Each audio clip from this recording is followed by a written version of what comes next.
Assalamualaikum dan selamat sejahtera. Video kali ini kita akan melihat proses merekod penyertaan urus niaga yang melibatkan tunai dan cek ke dalam buku tunai. Ini macam biasa soalan, kamu boleh muat turun pada link di dalam description di bawah untuk mungkin buat bersama-sama ketika sesi perjalanan ini. Kita lihat maklumat awal soalan. Berikut ialah maklumat yang dipetik daripada buku Kedai Corona Go Away. Baki pada 1 April, baki tunai di tangan RM500 dan tunai di bank RM24,500. Jadi ini adalah baki awal yang kamu kena masukkan dalam jawapan dalam buku tunai. Di baki tunai dan bank ni baki normal sebab tidak ada simbol debit dan kredit yang tulis, tu kita anggapkan sebagai baki normal. Jadi kedua-dua ni adalah baki sebelah debit di buku tunai. Jadi cara nak memasukkan baki dalam buku tunai, kita letak tarikh April 1. Butirannya adalah baki BB. Kita letak angka tunai sebanyak 500 dan bank 24,500. Itu adalah baki catatan baki awal untuk tunai dan bank dalam buku tunai. Jadi sebelum kita lihat urus niaga yang lain, kita lihat dulu beberapa tips yang kamu boleh ambil untuk sebelum melihat urus niaga. Yang pertama sekali, bila kita baca urus niaga, kena pasti sama ada urus niaga itu adalah penerimaan ataupun pembayaran. Kemudian pada ayat itu, kamu kena lihat nama-nama akaun yang terlibat yang kamu kena pasti untuk ditulis sebagai butiran di lajur buku tunai itu. Dan yang ketiga, kita lihat angka-angka perlu rekod di lajur diskaun, tunai ataupun lajur bank. Untuk setiap urus niaga kamu kena pasti 3 perkara ni lah. Kita lihat ayat yang pertama. Kata kunci yang kamu boleh kenal pasti di sini adalah belian.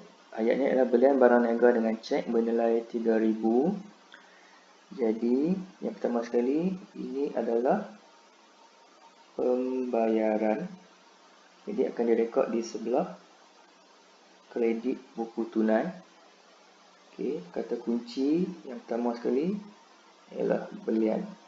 Bila kita membeli barang niaga, kita akan rekod ke akaun belian dan bayaran dibuat dengan cek. Ini bermaksud sebab itu akan direkod di lajur bank.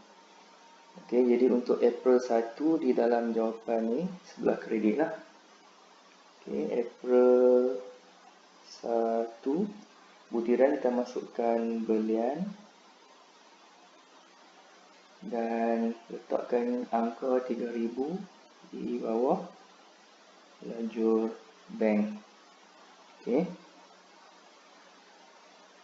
Urus niaga yang berikutnya, membeli alat tulis RM150 dan dibayar secara tunai.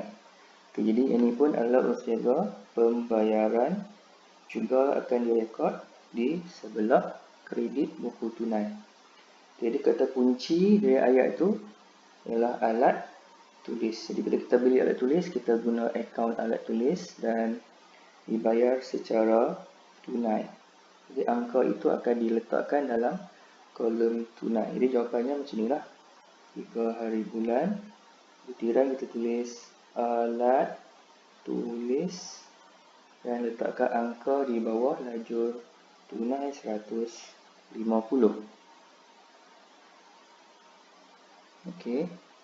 Urus niaga berikutnya, membuat jualan barang niaga kepada 2 orang pelanggan. Jualan kepada pelanggan pertama bernilai RM250 secara tunai, manakala pelanggan kedua membayar menggunakan cek bernilai RM1,500. Jadi ini adalah urus niaga jualan, bermaksud kita menerima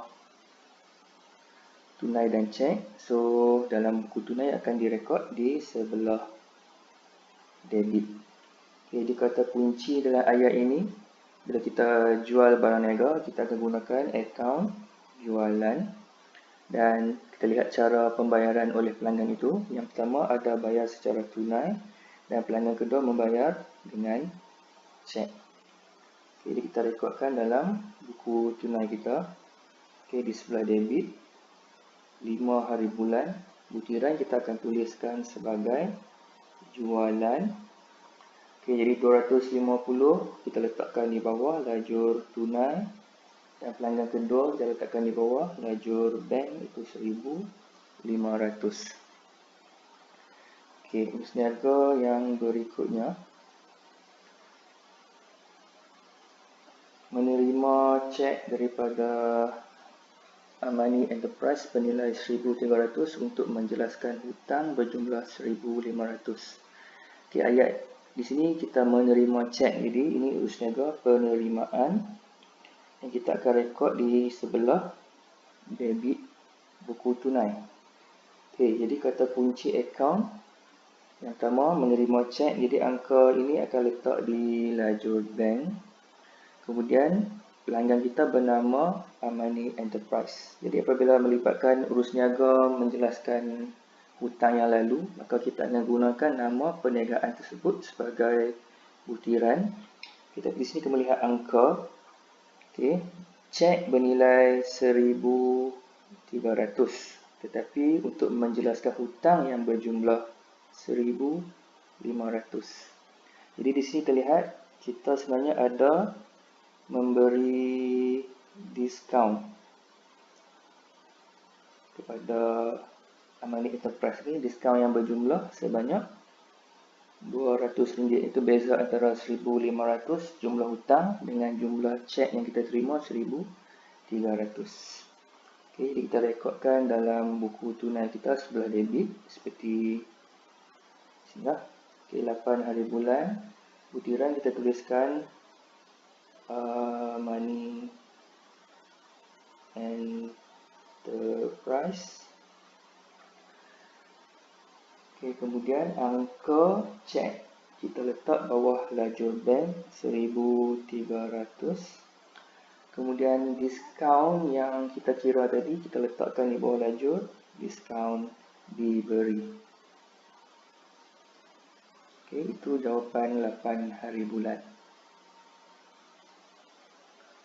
Urus niaga berikutnya, jualan bernilai 3,000 dan terima cek. Ini pun urus niaga penerimaan, kita rekod di sebelah debit buku tunai. Kata kuncinya ialah perkataan jualan dan cek. Jadi kita rekod dalam jawapan kita sebelah debit. 11 hari bulan, butirannya adalah jualan. Dan kita letak angka di bawah lajur bank sebanyak RM3,000.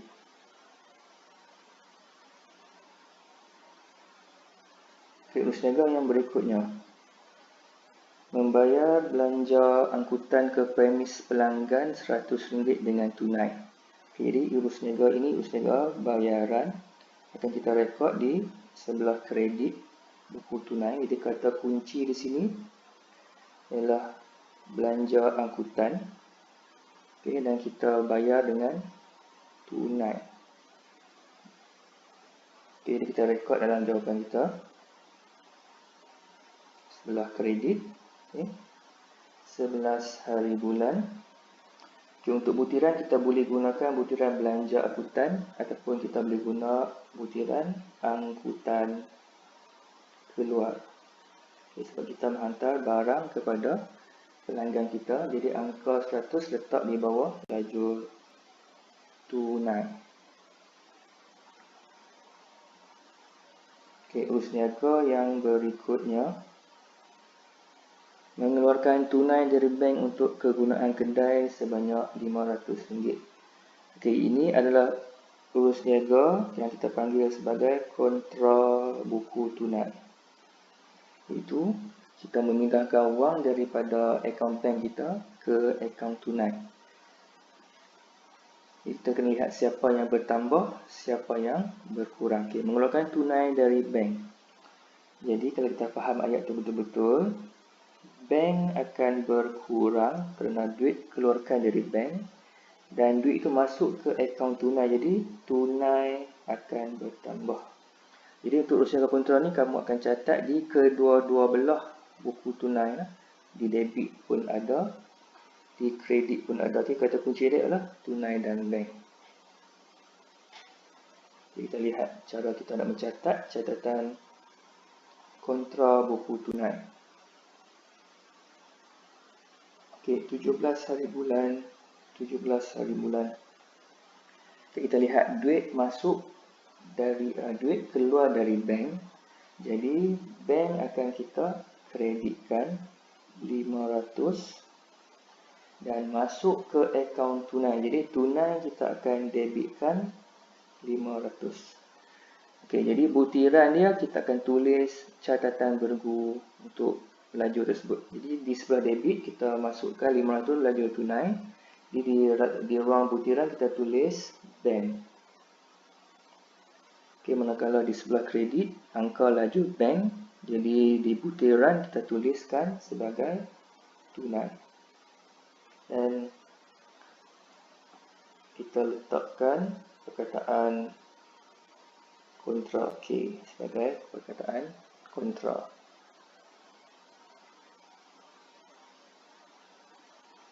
Okey, yang berikutnya. Membayar hutang kepada pembekal Izora dengan cek bernilai 3,300 dan terima diskaun sebanyak 200. Okey, bayar hutang. Jadi ini adalah urus niaga pembayaran.